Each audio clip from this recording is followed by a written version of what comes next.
é um prazer para mim estar aqui. O Dr. Fábio falou, ela deixei sim uma preciosidade, mas está bem cuidadinho lá em casa, então eu sei que dá para falar um pouquinho do meu estudo, porque eu acho que o que alimenta a gente é poder estudar, poder vir aqui, passar um pouco, compartilhar com as pessoas esse estudo que foi tão importante para nós. Eu estava falando para o meu marido que essa semana é uma semana onde a gente quando vai preparar um estudo, a gente fica envolvido na psicosfera daquele estudo. Então traz para a gente, para perto da gente, toda a energia positiva dos amigos espirituais. Porque eu tenho mania de ficar na minha cabeça assim, aquela parte do estudo que fala isso. Às vezes eu estou pedalando na minha ginástica e estou com o estudo na cabeça. Isso favorece muito a gente. É até assim, até uma dica, quando a gente está muito triste, atravessando períodos difíceis, se a gente ficar pensando em algum estudo, procurando se aprofundar, mesmo que não vá apresentar para ninguém, mas a gente se sente muito melhor. Eu escolhi para falar hoje um tema que faz parte de um momento muito difícil, o momento mais difícil da vida de Jesus, que é na Santa Ceia, que chamam a Santa Ceia, a última ceia que ele teve com seus apóstolos. Essa passagem, ela não está no Evangelho segundo o Espiritismo, porque eu não sei se todos sabem que o Kardec pensou daquele Evangelho tradicional do Novo Testamento algumas passagens da vida de Jesus narradas por os seus apóstolos, mas algumas não porque não fossem importantes. Ele escolheu, logicamente direcionado pela espiritualidade, e ali ele então nos trouxe o Evangelho segundo o Espiritismo. Mas essa passagem não está no Evangelho segundo o Espiritismo. Ela está em João, do capítulo 13 ao 17. Então, é uma passagem muito linda, onde Jesus expande todo o seu amor. Qual era a intenção dele? Confortar os apóstolos. Eles não sabiam o que ia acontecer, os apóstolos, mas Jesus sabia que viria um momento de dor, de sofrimento, e que ele os deixaria. Então ele quis, de alguma maneira, preparar aqueles apóstolos dele. Os apóstolos de Jesus foram escolhidos por ele, mas não significa que eles já soubessem inteiramente a missão de Jesus. Entre os judeus, que a maioria ali era judeu, eles tinham uma crença daquele Messias libertador, aquele que viria, que já tinha sido anunciado por Moisés no Antigo Testamento, um Jesus libertador. Esse Messias era libertador. E o que eles entendiam como libertador? Libertador da opressão que eles sofriam por Roma. A gente sabe que quando a gente assiste aqueles livros que narram, aqueles filmes, ou lê alguma coisa que narra a vida ali de Jesus nesses últimos tempos, ou então, logo depois da morte de Jesus, que os romanos oprimiam eles, não tinham direitos. Tem um livro muito lindo da doutrina de Emmanuel, que é Paulo Estevão, que conta a história de Paulo. E nesse livro, no início, mostra o judeu andando ali na rua e tendo que atravessar, porque um romano estava ali passando. Eles, às vezes, confiscavam os bens deles. Eles só permitiam que eles tivessem o culto do seu Deus único, que era bem diferente dos romanos, que eram vários deuses, porque era uma combinação política entre os líderes romanos e os rabinos. Então era para acalmar o povo, para eles pagarem os impostos, não reclamarem muito. Então não havia um respeito pela crença deles e muito menos pelo ser humano que eles eram. Nesse contexto, então, é que os apóstolos foram entendendo que o Messias libertaria eles dessa opressão. E não é. Jesus era um libertador espiritual. Judas, muitos dizem que não amava Jesus, traiu Jesus, mas Judas amava profundamente Jesus. É que ele era ganancioso, sim, mas ele também achava que ele viu Jesus fazer tanto milagre, ele pensou, na hora ele vai se livrar, eu vou entregá-lo, na hora ele vai se livrar, vai mostrar que ele é o nosso libertador e nós é que vamos dominar tudo. Era um pensamento mais ou menos assim, e não foi o que aconteceu. E ele ficou tão triste, não aguentou o peso do que ele tinha feito, que ele até se suicidou. E por que eu estou falando isso? Para entender a preocupação enorme de Jesus naquele momento.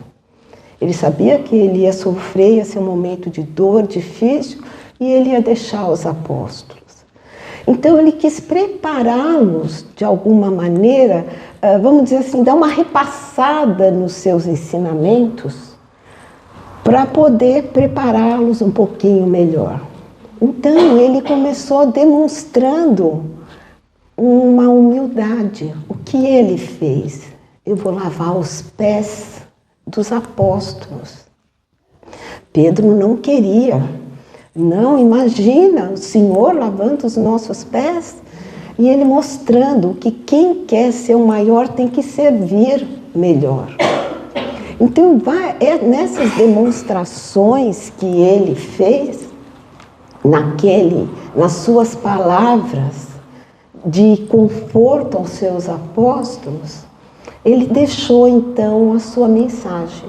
E num dado momento, ele fala: um novo mandamento vos dou, que vos ameis uns aos outros, assim como eu vos amo. E ele inicia falando: um novo mandamento vos dou.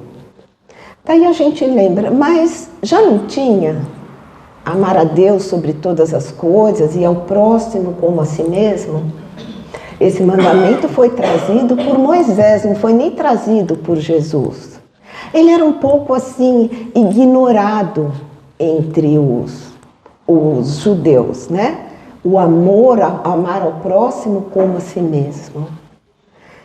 E a gente pode pensar que o amor a si mesmo já é uma coisa difícil de a gente fazer. Porque muitas vezes nós não aceitamos os erros que nós cometemos. Nós não aceitamos. Como é que eu pude fazer isso de novo? Como é que eu ainda posso ter tal atitude? A gente às vezes não se conforma com os nossos erros. Mas de qualquer maneira, como criaturas de Deus, a gente tem que entender que nós já estamos fazendo alguma coisa no sentido da evolução. Nós já estamos melhorando. Então eu preciso sim me amar, eu preciso gostar de mim, porque daí eu vou me esforçar cada vez mais para ser uma pessoa melhor do que eu tenho sido. Se eu cometo erros, eu preciso me esforçar um pouco mais. Mas eu olho para o meu irmão ao lado, aquele que às vezes me ofende, que faz coisas que eu não aprovo, e falo assim: nossa, ele como eu necessita do amor. Então eu preciso amar a mim e amar a ele, amar ao próximo. Porque daí nós vamos entender um pouquinho melhor esse amor incondicional que Deus tem por nós. Esse amor que ele, mesmo a gente fazendo ainda muitas coisas erradas, muitas besteiras, ele ainda nos ama. Mesmo assim, ele nos ama. Então, a prática e o entendimento desse mandamento já é difícil. Agora, naquele momento, naquela última ceia, Jesus pediu um pouquinho mais. Por isso que ele fala que é um novo mandamento. Ele pediu que nós o amássemos como ele nos amava. Então, o ponto de referência não é mais nós, é Jesus. Jesus, o Espírito mais perfeito que já esteve conosco. O único que chegou para nós e falou: eu sou o caminho, a verdade e a vida, ninguém vai chegar por mim, ao Pai senão por mim. Quem tem essa coragem? Quem teve essa coragem? Ninguém. Embora tivemos aqui vários espíritos já com uma elevação, vários líderes que nos mostraram muita elevação, que são exemplos para nós, mas nenhum como Jesus. Então, olha a nossa responsabilidade. Jesus confiou em nós. Não é mais amar como a si mesmo. É amar como eu vos amei. Naquele momento, Jesus pediu um pouco a mais para os seus apóstolos. E eles conseguiram, ali ao longo do tempo, entender a missão de Jesus aqui. Naquele momento, naquela ceia, eles ainda não entendiam. Pedro chegou para Jesus e falou: olha, você não vai lavar o meu pé porque o Senhor é o mestre. E ele fala: Pedro, eu nunca vou abandoná-lo. E ele fala para Pedro: Pedro, antes que o galo cante, você vai me negar 3 vezes. E foi o que aconteceu. Quando Jesus foi preso, Pedro negou. Eu acho que existe um motivo muito maior, porque se Pedro tivesse sido também preso e condenado, ele não seria o líder dos apóstolos, como ele foi. E Jesus colocou naquele momento: você vai liderar o meu rebanho. Porque ele sabia que o Pedro reunia as condições de líder para isso. E foi um excelente líder, tanto é que os ensinamentos de Jesus chegaram até nós. Foi um daqueles que proporcionou isso. Paulo teve uma missão muito importante em relação a isso, mas Pedro também, segurando aqueles apóstolos, atendendo eles, fundaram, depois da morte de Jesus, a Casa do Caminho, onde eles recebiam doentes, recebiam pessoas necessitadas e cuidavam deles, além de dar depois a palavra, falar de Jesus, divulgar a palavra de Jesus.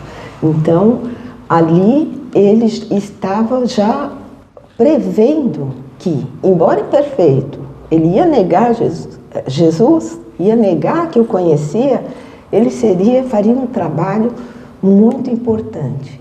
Ele tinha já essa condição. Então, nessas passagens, nessas atitudes que a gente tem que se basear, para a gente se fortalecer. Nós somos aprendizes de tudo e aprendizes também do amor. A gente pode separar o amor em algumas graduações. Então, a primeira graduação do amor é aquele amor eros, ligado à sensualidade, onde você se aproxima com interesse. E mais material, não só sensual, mas também material, ligado mais à matéria. Aí a gente vai evoluindo esse nosso modo de amar, e daí a gente tem o que a gente pode dizer um amor à família, aos amigos, que vai se tornando muito mais fortalecido, muito maior. A gente já tem aquele parente mais difícil, que a gente tem dificuldades, mas mesmo assim a gente ama muito, a gente não abandona, né? Quantas mães que a gente vê nas prisões que vão visitar os filhos, que não os abandonam, que estão ali. Então, a forma de amar a gente vai melhorando, a gente vai desenvolvendo ao longo do nosso caminho, até atingir aquele amor que é o amor ágape, aquele amor incondicional, é aquele amor sublime, que somente quando estivermos mais elevados a gente vai conseguir dar. Porque é um amor que não é só amigos, a família, aqueles com quem a gente tem afinidade, mas é um amor por todos. Esse é difícil ainda, e é esse que Jesus está indicando para nós.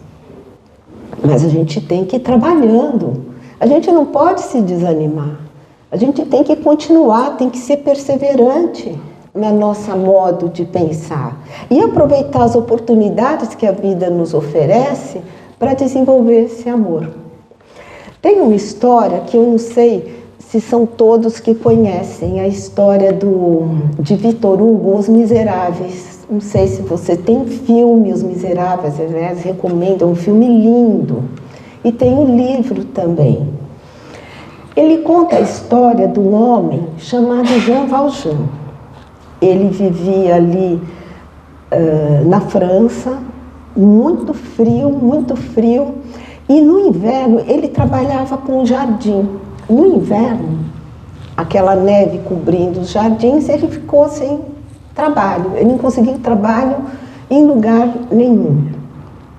Mas ele tinha uma irmã que tinha filhos e precisavam comer.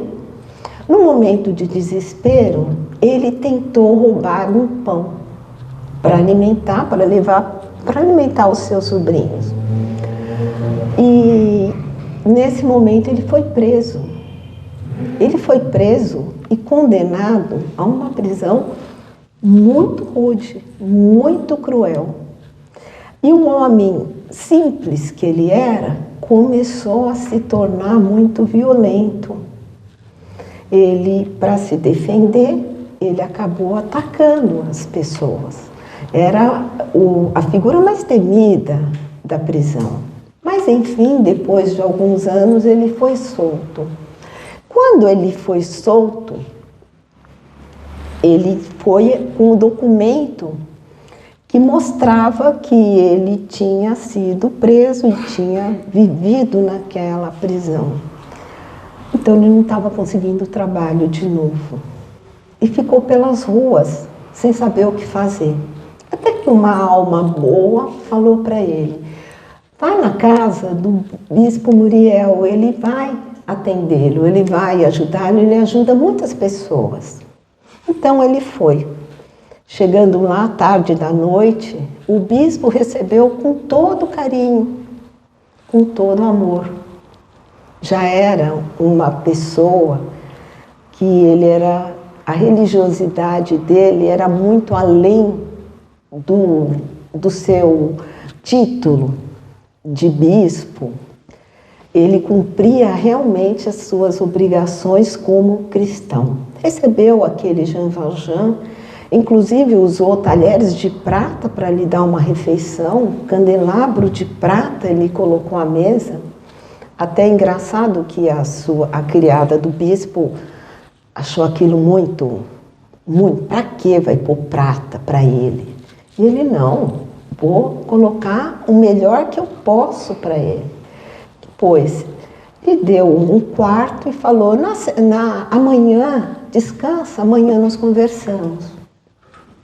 E aquele homem rude adormeceu, mas acordou na madrugada e falou: nossa, não é possível isso. Ele vai aprontar alguma coisa para mim, esse bispo. Não acreditou na bondade e no amor daquele homem. Então ele roubou os talheres de prata, os candelabros, e fugiu do bispo. No dia seguinte, andando pelas ruas, a polícia parou ele. e revistou as suas coisas. Quando viu aquela prata, ele falou: você roubou. Ele falou: não, foi o bispo que me deu. E então a polícia levou-o na presença do bispo. E questionado, o senhor deu essa prataria para ele? E o bispo respondeu: ele precisa muito mais do que eu. Eu não preciso disso para viver, ele precisa. Deixe ele ir. Então, imagine o que sentiu Jean Valjean naquele momento. Como ele ficou?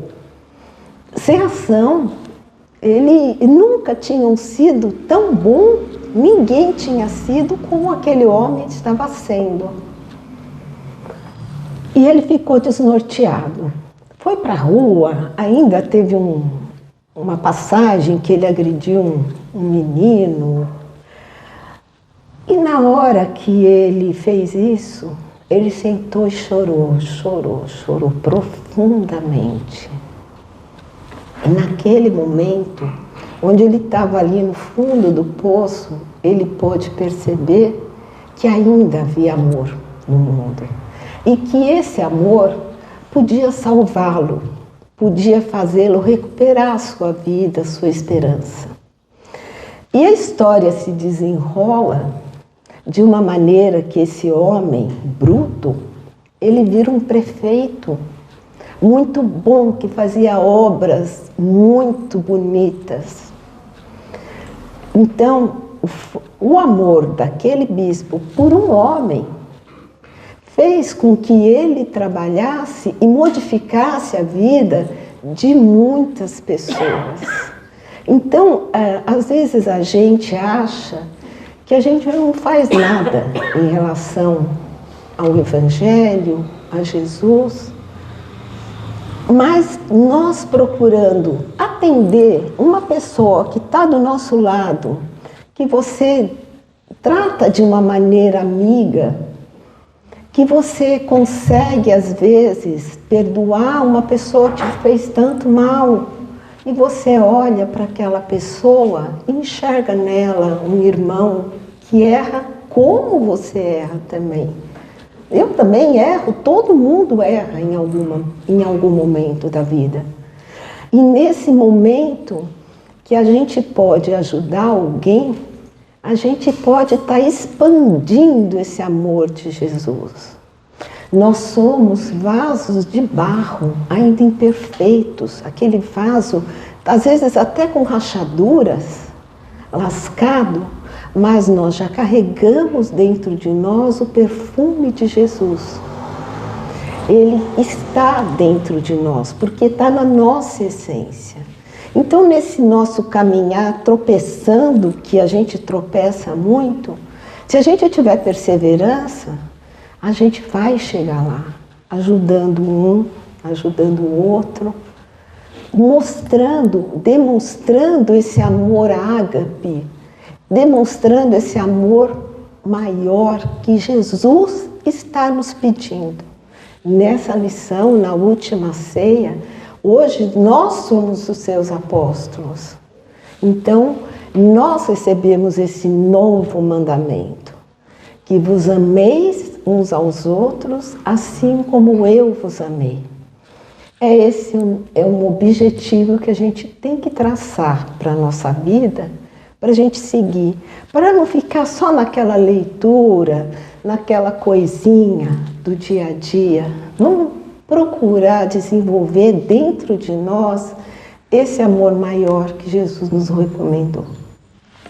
Era isso que eu tinha para dizer. Obrigada.